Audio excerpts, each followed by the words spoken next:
hablando un rato atrás, dando algunas posiciones, ¿verdad? De Cabildo Abierto, pidiendo que se destituya al fiscal Díaz, del presidente del directorio del Partido Nacional, cuestionando la toma de decisiones de Díaz en más de una oportunidad. Bueno, varias repercusiones más, la asociación de justamente de fiscales del Uruguay, que también, bueno, viene por ahí tomando posiciones, haciendo seguimiento del caso. Pero claro, a uno cuando trata este tipo de asuntos, enseguida quienes estamos en el tema del periodismo nos golpean en la cabeza algunas frases, algunas cosas dichas por otras personas en algún momento que no fueron atendidas, ¿verdad? Fueron dejadas de lado, pero que después con los hechos arriba de la mesa uno empieza, mira por dónde venía la mano, ¿no? Mira cómo se dan las cosas. Y con quien estuvimos hablando mucho de estos asuntos, y él estuvo denunciando a partir de la implementación del nuevo Código del Proceso Penal, esta especie de copia mal hecha y a medias de la justicia de Estados Unidos, ¿verdad? Del Código estadounidense, fue con Enrique Viana, que es un ex fiscal de nuestro país, ¿verdad? Y lo tenemos ahora en línea. Buen día, bienvenido, ¿cómo anda? ¿Qué tal? Buen día, un placer. Un gusto tenerlo por acá, Viana. Lo mismo. Estábamos hablando de esto antes. Correcto. Y ahora con hechos arriba de la mesa. Sí, correcto, usted lo ha descrito muy bien. En realidad, aquí lo que ocurre es que desde hace mucho tiempo, incluso yo lo podría remontar allá al año 97, cuando teníamos aquel fiscal de corte, Peri Valdés, que también venía del Poder Judicial, que también tengo entendido que era un hombre del Frente Amplio, al igual que lo fue en sus años jóvenes el fiscal Díaz del Partido Comunista. Resulta que hay una imposición que viene de afuera, que viene, como bien dijo usted, de los departamentos de Estado y departamentos de Justicia norteamericanos, de crear un mecanismo llamado Fiscalía General y de crear un nuevo código del proceso penal, o un nuevo proceso penal que suponga que nada se puede hacer sin la voluntad de ese fiscal general. Esto es un mecanismo que los norteamericanos han querido imponer, que han impuesto en toda América, por debajo del territorio norteamericano, en Centroamérica, en Venezuela, en Brasil, en Colombia, en Chile, en Perú. El Uruguay fue de los últimos países, pero ya había experiencias negativas de lo que significaba el proceso penal y este mecanismo de Fiscalía General. ¿Por qué los norteamericanos quieren eso? Porque ellos no entienden, nunca entendieron nuestro proceso penal, que era de origen continental, francés, italiano, español. Entonces nunca lo entendieron y además tenían un problema, que cuando ocurría un hecho que a ellos les preocupaba, a los departamentos de Estado, departamentos de Justicia y algunas otras organizaciones, por ejemplo, un hecho muy sonado que hubo en su momento en Colombia, cuando una ciudadana colombiana fue violada por un marín, saber con quién tener que hablar.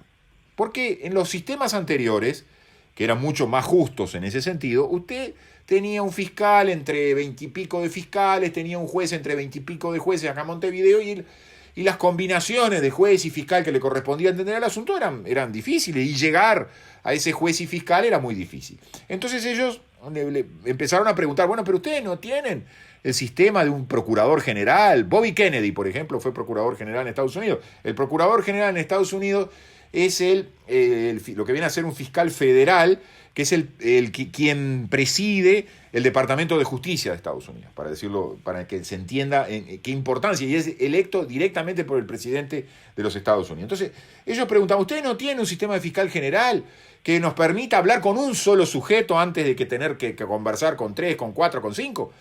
No tenemos. Bueno, entonces tienen que tener un fiscal general, porque yo quiero saber con quién tengo que hablar cuando un ciudadano norteamericano o los intereses de Estados Unidos tengan algún problema en la justicia del país X, Uruguay, Argentina, Chile, Brasil.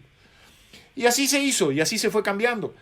Y ahora nos sorprendemos porque el ministro de Defensa García, el propio Luis Lacalle Pou, Constanza Moreira, todo el Frente Amplio, salen a defender al fiscal general. En realidad lo votaron en su momento por unanimidad, fue una propuesta del Frente Amplio, lo votaron a él por unanimidad y le votaron los superpoderes, ¿no? Los superpoderes con la ley de las fiscalías, con las leyes de la fiscalía y el nuevo código. Entonces, eso lleva a que no nos deban sorprender ciertas alianzas, ciertas sociedades.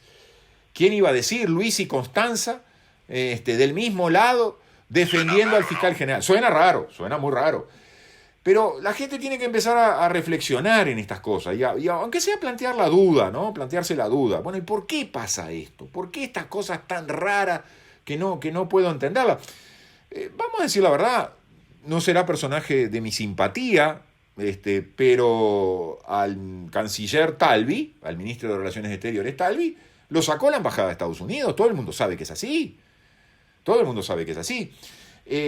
Jorge Díaz tiene fotos con las dos señoras embajadoras. Ahora hay un embajador de Estados Unidos, pero tiene fotos.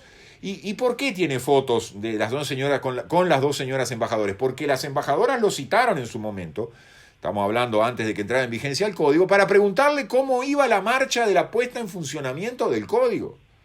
Es decir, para tomarle la lección, diciendo, a ver, alumno Jorge Díaz, la embajada quiere saber cómo está marchando esto. Y no iba solo Jorge Díaz, iba Jorge Díaz y un séquito de fiscales. Por eso la Asociación de Fiscales también va a salir a defender todo este mamarracho inconstitucional de la Fiscalía General, caótico de la Fiscalía General y del nuevo código.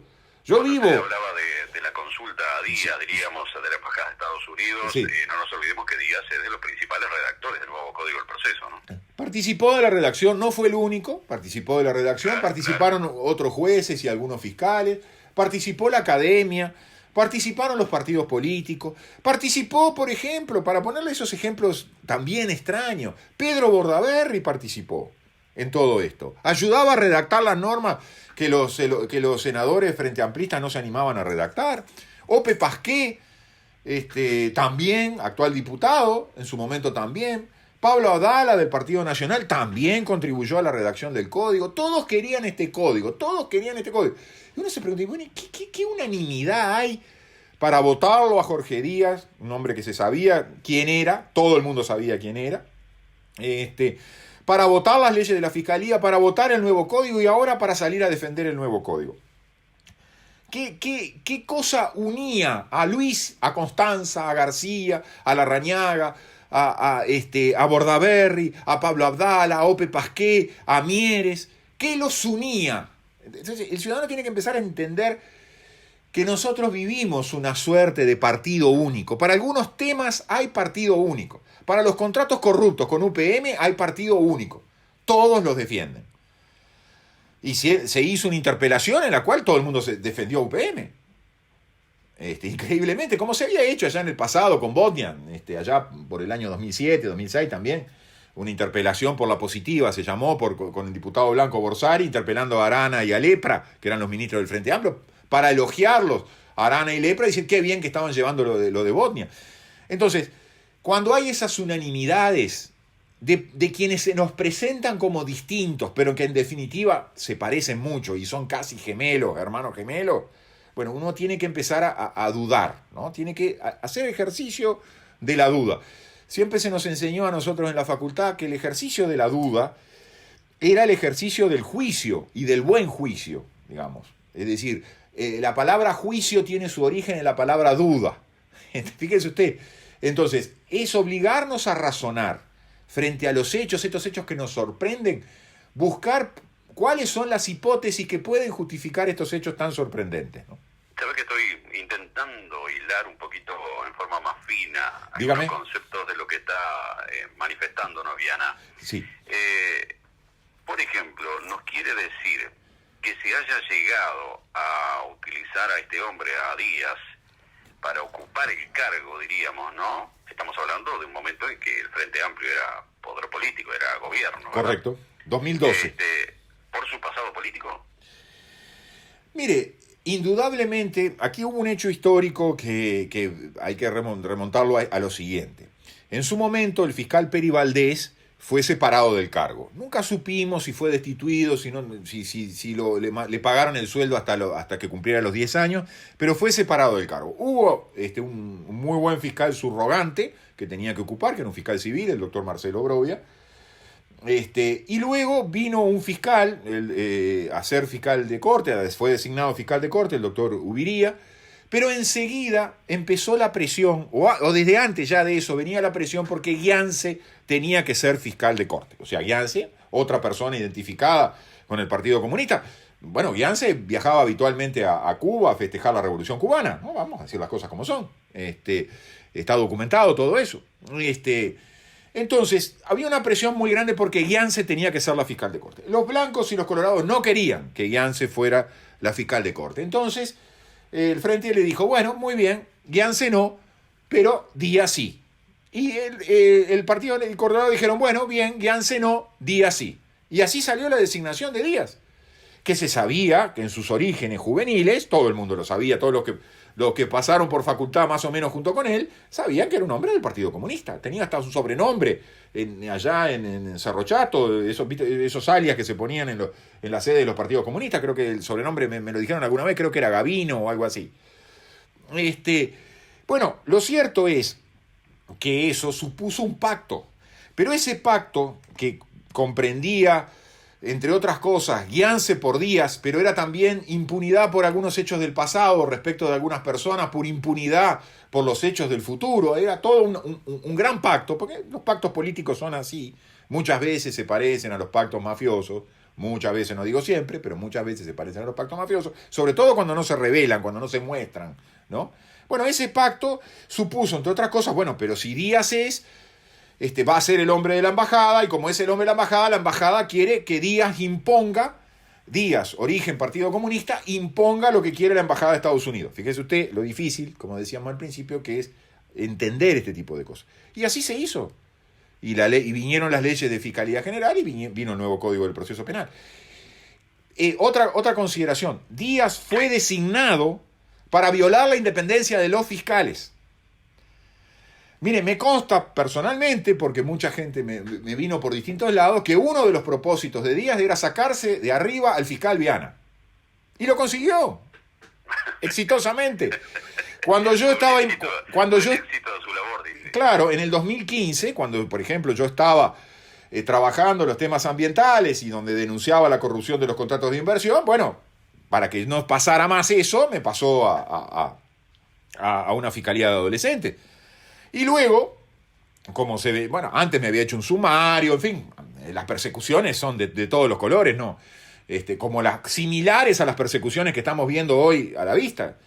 Y mire que esto lo saben y lo sabían blancos y colorados. Yo alguna vez me crucé por la calle con algún blanco, algún dirigente importante del Partido Nacional, que hoy es director de uno de los entes autónomos del Estado, y me dijo, lamento mucho lo que le está pasando, Viana, pero no podemos hacer nada.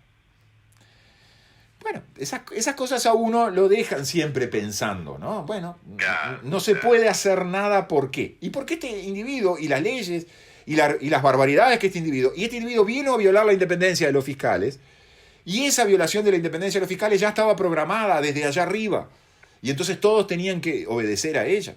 Y esa es la situación. Arriba, no estamos hablando de la allá arriba local. No estamos hablando de Artigas, donde tengo una hija nacida en Artigas. No. Estamos hablando de más, un poquito más arriba.